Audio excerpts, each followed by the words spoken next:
Walaupun sedang menjalani proses hukuman di balik jeruji besi atas kesalahan yang dilakukan, namun para warga binaan yang ada di Sumsel, baik itu di lapas maupun rutan, masih dapat menyalurkan hak suaranya pada pemilu 2024.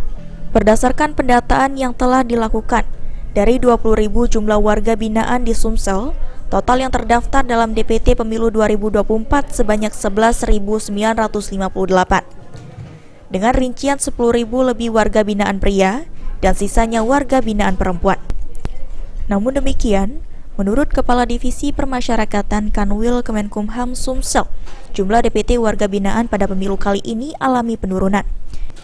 Dan kini Kanwil Kemenkumham Sumsel masih berkoordinasi dengan Dukcapil terkait adanya penambahan jumlah DPT warga binaan Sumsel. Ada penurunan. Tidak menutup kemungkinan tahun ini ada penambahan, Pak, DPT-nya, Pak? Ada tadi, daftar pemilih tambahan kita ada 280. Ini masih diverifikasi oleh teman-teman dari Dukcapil setempat. Ya.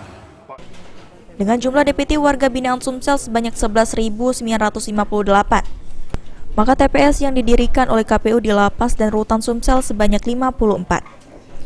Firman Hidayat, PAL TV.